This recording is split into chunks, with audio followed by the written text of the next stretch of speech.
स्वागत है। मैं हूं मोहम्मद कमर खान।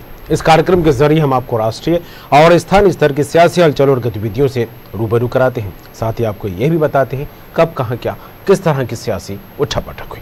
राजनीति के शतरंज पर ऐसी कौन सी नई बिसात बिछी जो सियासी गलियारों से लेकर चौक चौराहों तक चर्चा के केंद्र में रही, बहस का मुद्दा बनी और फिर तेज होती गई क्रिया प्रतिक्रिया, आरोप प्रत्यारोप की जंग, सियासी रंग।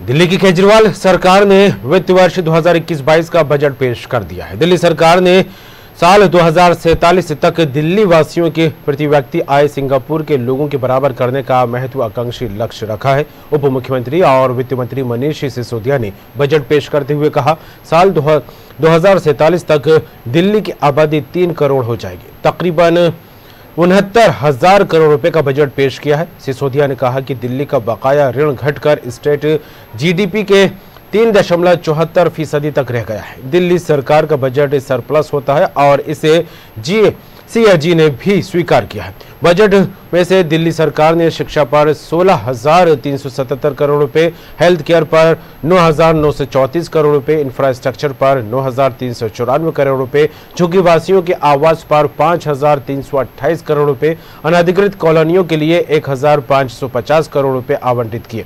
गौरतलब है कि साल 2047 में देश की आज़ादी को 100 साल हो जाएंगे। इसे देखते हुए दिल्ली सरकार ने कई अहम ऐलान किए हैं। इस बार बजट की थीम देशभक्ति रखी गई, जिसके तहत आज़ादी के 75 साल का जश्न मनाया जाएगा।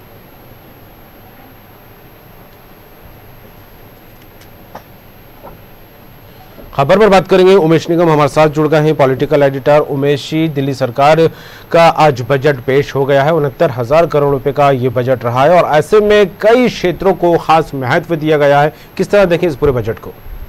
यहाँ कमर, दिल्ली सरकार का आज बजट पेश हुआ। वित्त मंत्री मनीष सिसोदिया ने बजट पेश किया 2021-22 के लिए। और ये बजट जो है वो उत्तर प्रदेश में जो चुनाव हो रहे हैं, होने वाले हैं, इसके अलावा और अन्य राज्यों में जहाँ भी आम आदमी पार्टी अपने विस्तार करने जा रही है, तो उन सबको भी ध्यान रखते हुए वो बजट पेश किया गया है। बताने का प्रयास किया गया कि हम दिल्ली में किस तरह से विकास कर रहे हैं और किस तरह से नागरिकों को सुविधाएं दे रहे हैं, जो हम अन्य राज्यों में भी यदि सत्ता में आते हैं तो हम इस तरह का जो है नागरिकों को सुविधाएं देंगे। बजट में जो है वो आपने बताया कि देशभक्ति की थीम थी। इसके अलावा नागरिकों की जो इनकम बढ़ाने, दिल्ली के जो नागरिकों की इनकम बढ़ाने पे जोर दिया गया है। तो एजुकेशन पे अच्छा खासा बजट में प्रावधान किया गया है। दिल्ली में एक सैनिक स्कूल खोलने की उन्होंने प्रावधान किया है। महिलाओं के लिए मोहल्ला क्लिनिक का किया, जिससे कि महिलाएं जो स्त्री रोग के विशेष की बीमारियां होती हैं स्त्रियों को और महिलाओं को, बच्चियों को, तो वो वहां जाके मोहल्ला क्लिनिक में कर सके। और दिल्ली के मोहल्ला क्लिनिक खासा चर्चा में रहे और एजुकेशन सिस्टम भी खासा चर्चा में रहे और बहुत अच्छी व्यवस्था रही। कई राज्यों के जो शिक्षा मंत्री है वहां जाके और शिक्षकों ने वहां पर ट्रेनिंग भी ली। मध्य प्रदेश भी उसमें शामिल है, दिल्ली गए थे और वहां जाके देखा था। इसके अलावा हर नागरिकों को हेल्थ कार्ड दिया जाएगा। इसके लिए 9,934 करोड़ की राशि का प्रावधान किया है। और जो सबसे बड़ी बात यह है कि जो कोरोना की जो वैक्सीन है, जिसको लेके खासी राजनीति हो रही थी, तो वो उस मुद्दे को भी इस बजट में शामिल किया। और कोरोना के जो सरकारी अस्पताल, कोरोना की जो वैक्सीन है उसको सरकारी अस्पतालों में फ्री मुहैया कराया जाएगा दिल्ली के नागरिकों के लिए। इसके 50 करोड़ की राशि का प्रावधान किया है। देश में पहली टीचर्स यूनिवर्सिटी दिल्ली में बनेगी, उसका भी बजट में प्रावधान किया है। और सरकार नया एजुकेशन बोर्ड बनाएगी। दिल्ली में 100 स्कूल ऑफ एक्सीलेंसी खोले जाएंगे।